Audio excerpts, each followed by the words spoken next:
Welcome to CII Podcasts.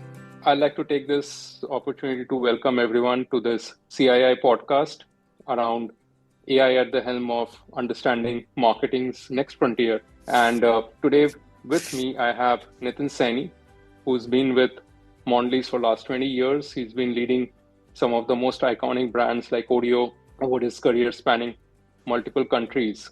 And prior to being the VP of marketing for India business, he was heading this brand from a global perspective based out of US.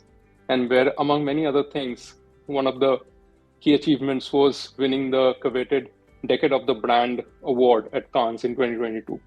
So, Nitin, once again, a very warm welcome to today's episode and podcast around AI in the marketing. Thank you so much, Digvijay. Thank you. I'm Digvijay, your host for today's podcast. I'm a partner with EY Parthenon, and it's my honor and privilege to be here to host and have our conversations today around how AI in particular is shaping how the marketing is done, how it's being impacting the way consumers are experiencing it, and how brands today are learning from it and taking it forward. So, just to get started, Nitin, one of the things which I was thinking about is that AI is not really anything new when it comes to marketing, right? So one of the earlier examples of this would be, for example, the Google search, which has been using fairly sophisticated algorithms over the period of time, or for that matter, the whole social media and the feeds around it, which is again, mimicking what users' interest is and showing up, the right and the most relevant content.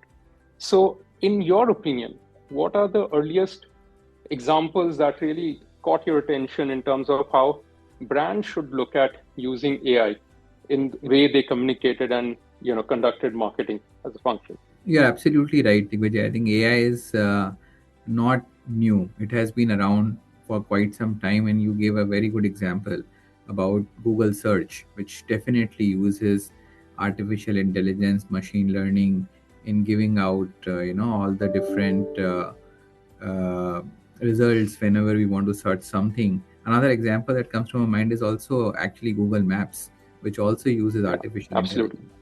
intelligence. And even when we look at the world of media, advertising, marketing, I think brands have been using AI in one way or the other. Some of the examples that come to my mind are, for example, chatbots. Chatbots have been used for quite a long time. Mhm. Another example is recommendations or personalized feeds, Absolutely. Yeah. whether it is on Instagram or Facebook or Google, or even, if let's say one would go to a Make My Trip and any of those search engines, you would be served personalized feeds. And that was all basis a certain, algorithm, basis your history on what you have searched before. And what is at the heart of that is AI in the end. So I think what has happened is that couple of things. Definitely, with digital becoming bigger and bigger, the whole conversations around AI have become more pronounced, because when it comes to marketing, and because digital people are spending so much time on digital now, it is possible to do a lot more around personalization, which then uses AI, and in one way or the other. Definitely the generative AI, which that whole thing that kicked off in November, a few months back, that gave it another big push to the conversations around AI. And even when I look at what Mondelez has done, like we've been using AI in one way or the other, the where we have really used AI in a big way is also personalization to serve people delightful, personalized consumer experiences. Great. So that's fairly well put. And if I reflect also on how digital marketing has evolved, I think the whole media buying experience, moving towards programmatic media buying, which is also enabled through several of these technologies, and obviously now, we are talking about moving it towards television as well. Great points there, Nitin. But one of the key questions around such use of analytics is also how you measure the impact of it. And when you're, for example, uh, from a very traditional standpoint, there are some brand objectives or business objectives, which are, for example, creating awareness, driving consideration, conversions, so on and so forth. Is it feasible to track all of those metric in a meaningful manner, or do some of those change, or there is an equivalence in terms of objectives or KPIs that you measure when you're looking at marketing and leveraging some of these analytics enabled solutions?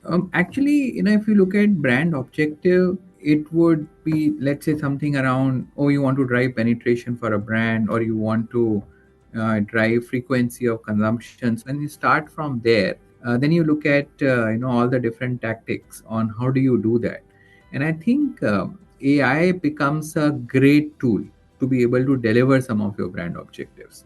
And hence, anything that you use AI for, in the end, should be able to be tied up to, okay, what will help drive penetration. So for example, if it is building awareness, if you're introducing a new brand and you want to build awareness for a new brand, or a brand has existed for a long time but it's not been able to build relevance with consumers, so it could be any of those drivers to finally deliver a certain brand objective. And the way I see it is that AI is actually a way to do it, and hence the KPIs or the brand objective should not change.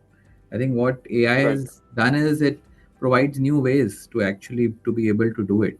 So for example, So the one that you were talking earlier about media buying, and how do you where do you place your ads, has become far more automated today. And in some way, AI is about how do you use machine learning, how do you use historical data to do a better job of some of these things, which helps drive better efficiency, better productivity, and in some cases even able to forecast better.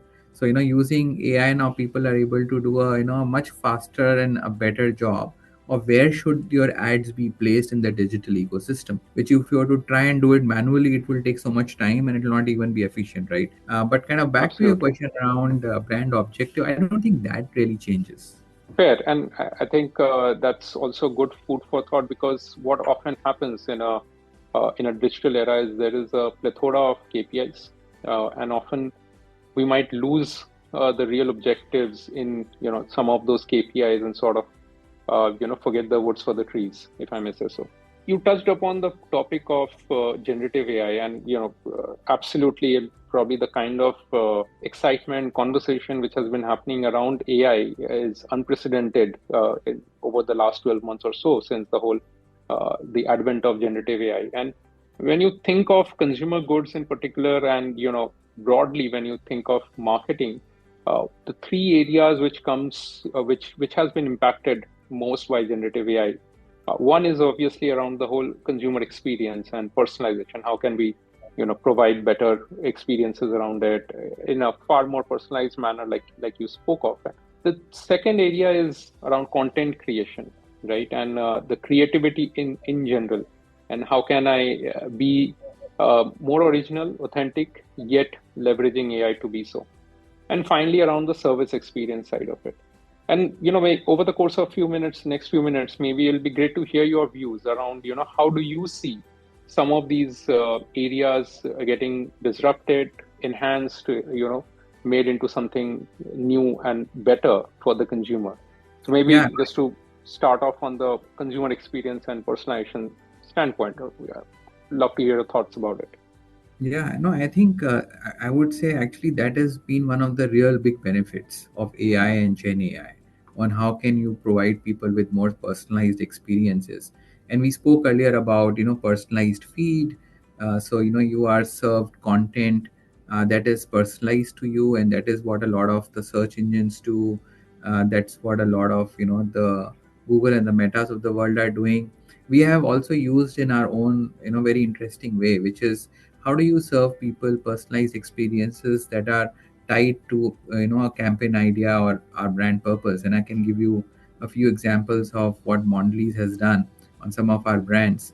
So for instance, we actually, if we go back 3-4 years, we had this campaign called Not Just a Cadbury Ad, and it was Right, during COVID. People, retailers were having a tough time. The idea that we came up with was that why can't we help retailers have their own personalized ads with Shah Rukh Khan as the ambassador in the ad, and then right, we used machine learning to create those many small ads for the retailers around the time of Diwali. And the whole purpose of celebrations is generosity and how everyone has a great Diwali. So very much kind of tied to our purpose, but using artificial intelligence, machine learning, to Yeah. create those personalized ads. Then last year we had this campaign around celebrations again, which was around birthday, and really the insight there was that there are 6 billion people on the planet, but there's only one birthday song. So if I have to Right. sing a birthday song for you, everybody sings the same happy birthday to you. And why can't you kind of create a personalized birthday song? And we used Gen AI to be able to actually enable the consumer to create a personalized birthday song and gift it to their loved one, obviously along with the box of Cadbury Celebration. So it takes a few inputs, and then it creates a song for you. And that is possible only through Gen AI, because Gen AI has this ability to create new things. So again, the objective there was to build relevance for celebrations in the occasion of birthday gifting. So you start from there. That is your brand objective. And then the idea was a personalized birthday song. And in the execution, AI played a big role, right? So back Hmm. to what we were discussing earlier around, do the brand objective change? Not really. I think the brand objective, the human insight, the creative idea, they always come first. And then the technology and the AI kind of come later and sits on top to create the delightful personal experience. And the last couple of examples we'll give you are from this year. We used AI again in the Valentine's Day earlier this year, where somebody can create a personalized Valentine Day video. It kind of shared memories of you and your Valentine. And when you give this to your loved one on the Valentine, you can imagine the sort of delight the other person will experience. And even as recently as August, we did a campaign where people could share a personalized memory with their sister on the occasion of Rakhi. So again, these are kind of examples where you can create personalized content.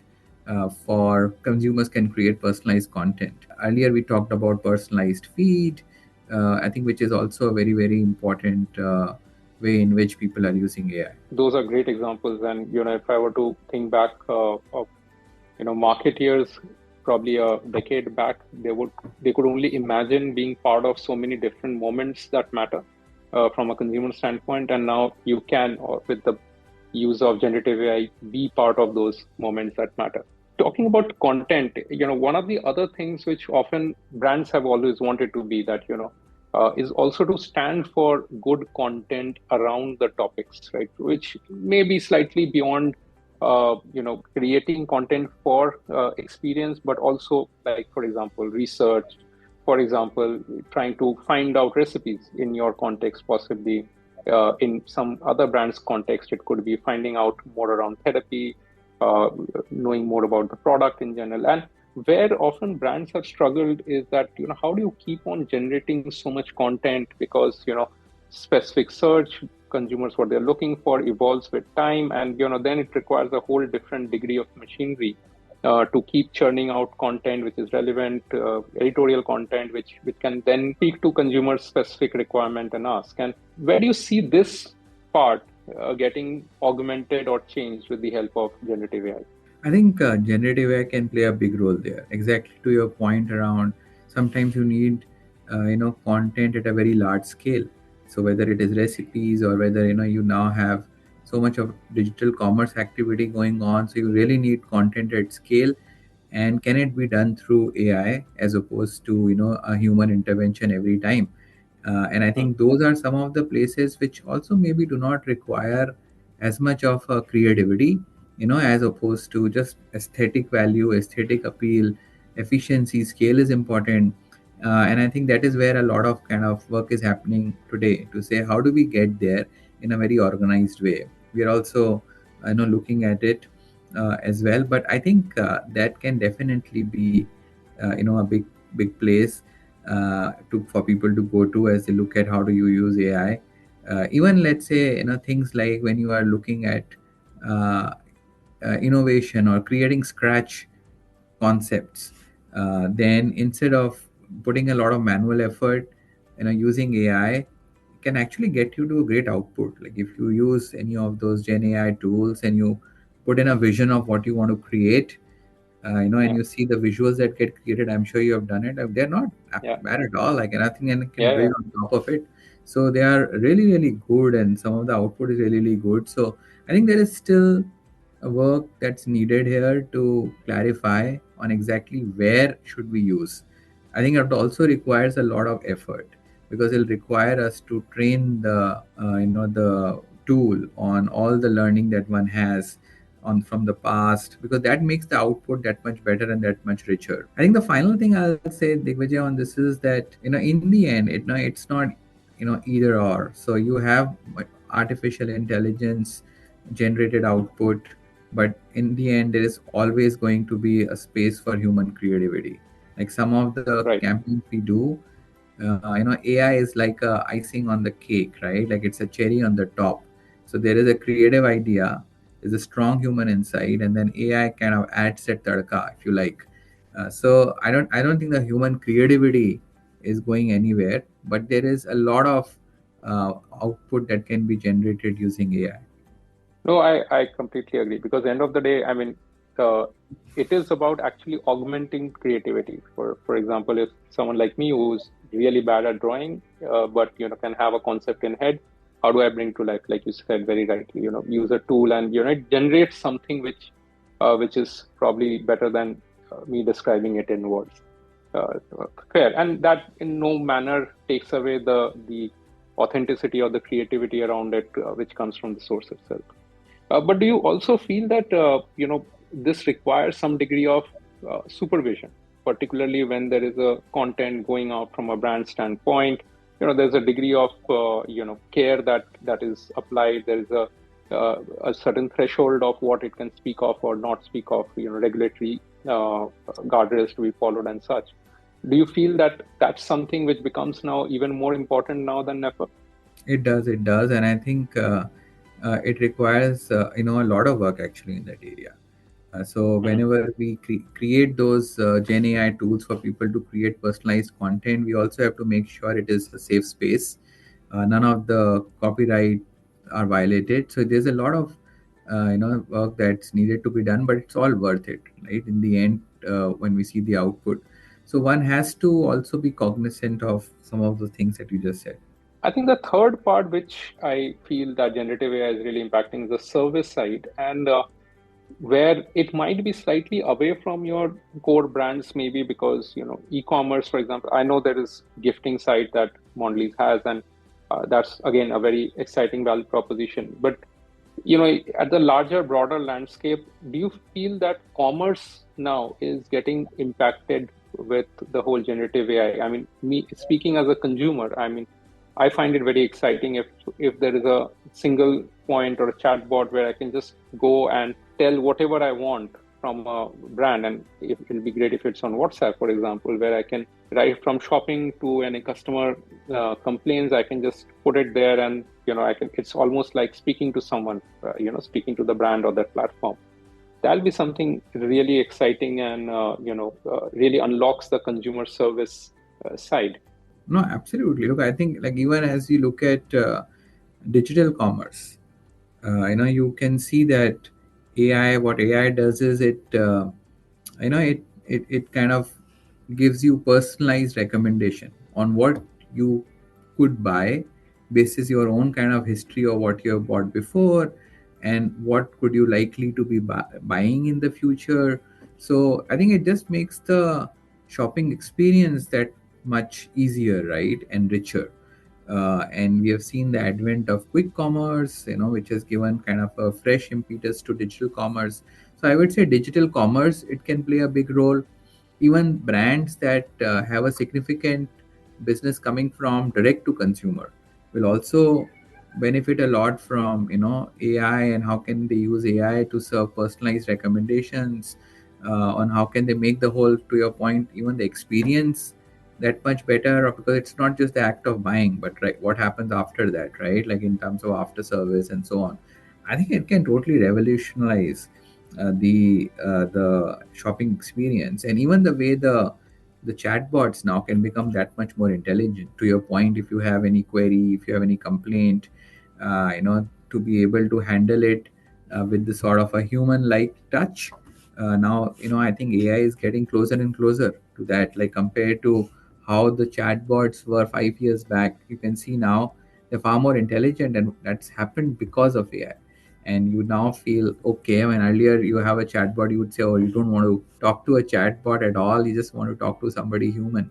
But now that's changing a bit. So you're absolutely right. The whole service and the commerce industry will also see a lot of change. And before we move to the second part of the segment, but one of the thoughts which I have, and I'll leave it with you, is that as marketers, one always creates this brand persona, right? As if that was a real person, and how would the tonality be, and how would that person be as character, and so on and so forth. Will it not be great to actually create that persona and make it available for consumers to actually engage with, and like on a chatbot possibly, where you can actually go and speak and have all of these great features which you spoke of being made available through that brand that they love so much. Just a thought, Great idea. and leave that with you. No, absolutely. That's a wonderful thought. So, I mean, with all of these, so many exciting changes on the consumer side, on the the capability side, the natural question is that how do you look at your internal capability, their readiness? How is that landscape changing? Uh, you know, Things like consumer insight generation, planning, media planning, measurement, all of those things. How do you see AI opening doors, unlocking some key areas, say on consumer insight side of it? Like, how do you see AI changing some of that? No, I think AI can again play an important role there. I think two or three places. One is how do we listen better, right? How do we do our social listening better? AI can actually synthesize all the information in one place quite rapidly. And then you are able to get a pulse of the consumer quite rapidly, as opposed to doing, only relying on field research and meeting consumers. So that's the one thing I'll say. I think the other place where AI can really help is every company, every enterprise, and you know this very well, like has a lot of data sitting in different places. And sometimes there is a big unlock just to bring all that data in one place and to be able to cull out insights from it on what is it that Hmm. can drive the business forward. And sometimes it's not the lack of data, but it's the lack of converting that data into clear insights that can help the business move forward. So AI can also be a great enabler of it. If you can just be able to synthesize information at a great pace, and get insights out of it, that can serve as a competitive advantage as well. So those are a couple of things Yeah. that come to my mind. No, I absolutely could not agree more, because in our conversations with various clients, and as we've sort of also made progress in the whole generative AI and taking it to different clients, one of the things which is a recurring conversation is how we enable the teams internally. And generative AI can actually sort of completely remove that era of looking at dashboards, because now you have all the data and a intelligent bot at your disposal where you can type in your question, and that analysis is thrown at you instead of going through several dashboards or creating a number of dashboards which nobody ends up using. I completely agree. I mean, the way organizations look at their own data is in itself sort of changing. Maybe a slight build up on this is particularly within that, how do you look at first party data? Because, and I'm sure Mondelez is one of the front runners in terms of, how you look at this, how you harness it. What's been your experience around AI enabling some of this and making use of first party data in your communication, ad creation, so on and so forth?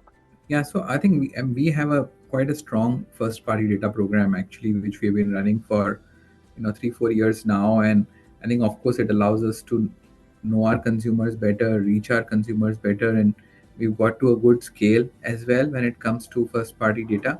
And then of course there's a lot one can do with first party data. It's our ability to reach consumers when we want to, deliver them personalized experiences, even to sort of some do to listening with them, getting insights from them. And AI can be an enabler there again, because you have such a a big database. How do we organize them? How do we reach out to them in an efficient way?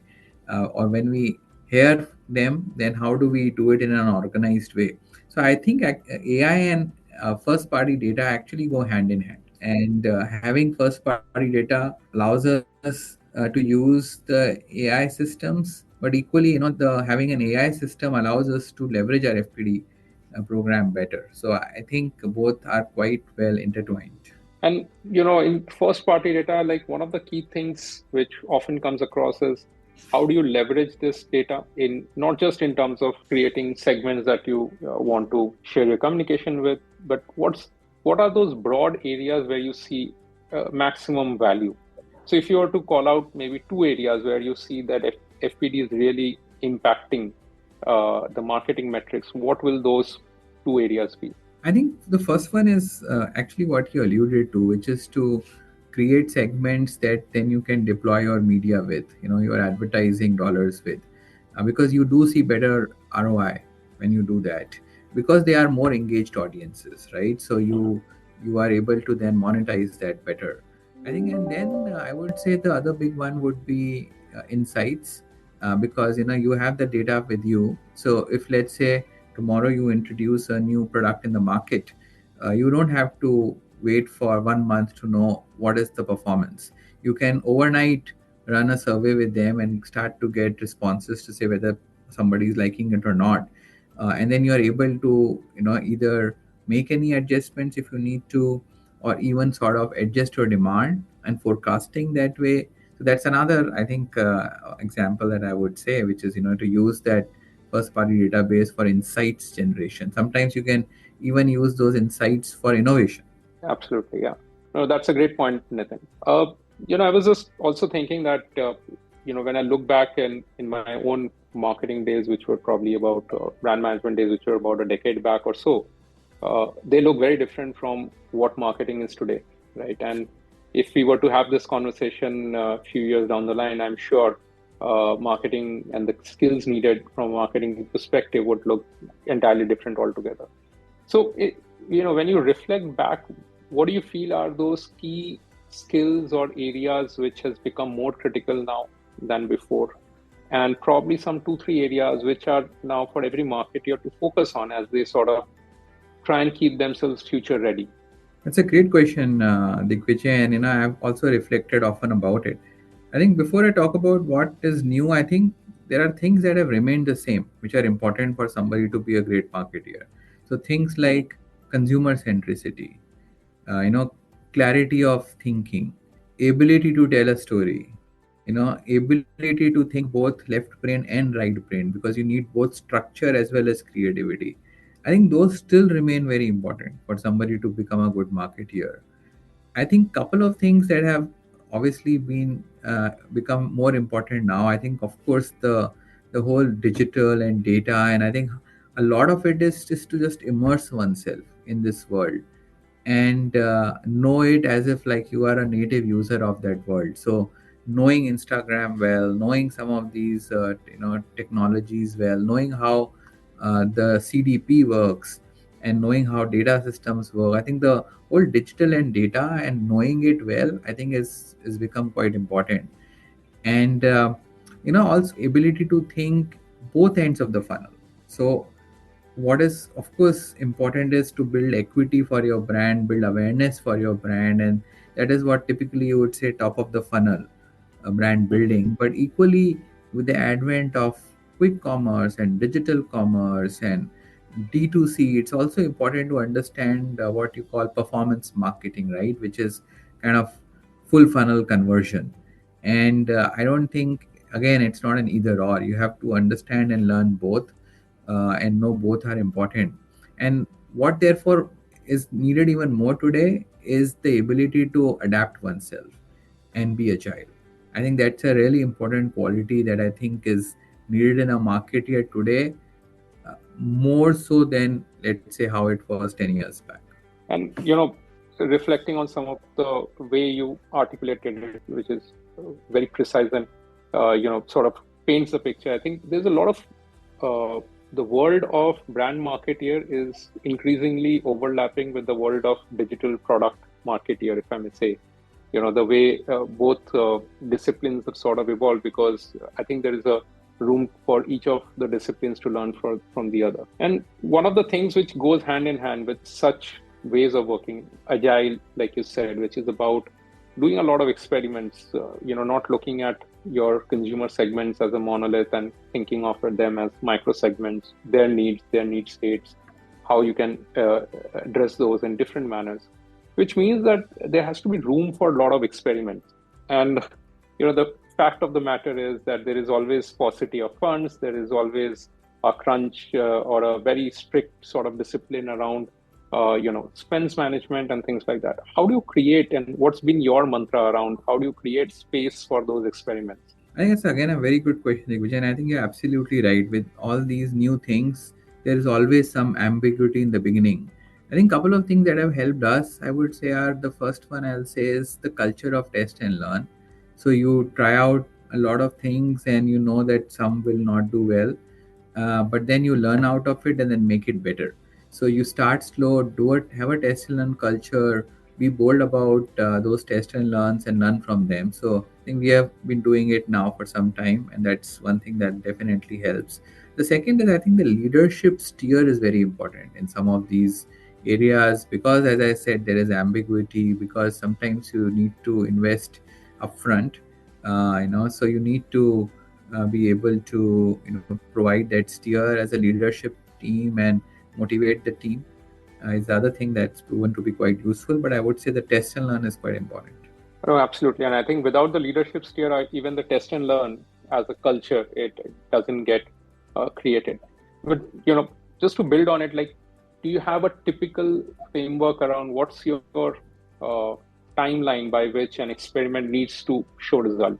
I mean, if in case you follow certain principles around that, it needs to show results in a certain time frame, or what's your thought around that? I think it would depend upon initiative to initiative. Some of those you will put in like an year one sort of milestones on whether you are delivering, reaching that 1 year milestone or not. But I think in the end, it is knowing that it's also the ability to think future back and say, okay, this is where you want to be 3 years, 5 years from now. I think that is where it all starts from. To say this is your long-term vision, this is where you want to go, and then you do those tests and learns and have those the right milestones at the right time and see if it is going in the right direction. Do we need to course correct?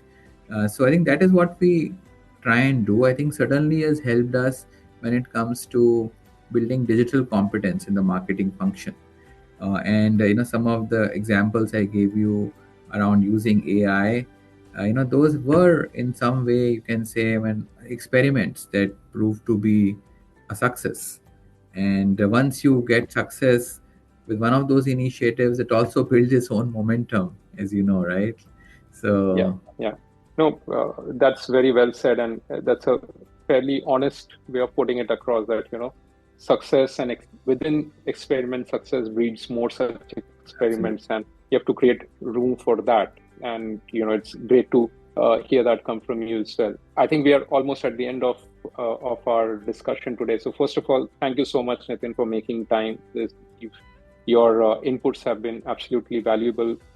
Over the last few minutes, we've discussed everything around how AI has now revolutionized the way marketing and the consumer experience comes across. We've also had some great insights on how brands are building those capabilities internally, how their view of the consumers are evolving, and obviously how do you then create that culture of learning and experimentation and build further upon it. So thank you once again for your valuable insights and the time that you took out today. No, thank you as well, Digvijay. I really enjoyed the conversation with you. So thank you again. Thank you so much. Thank you for listening to CII Podcast.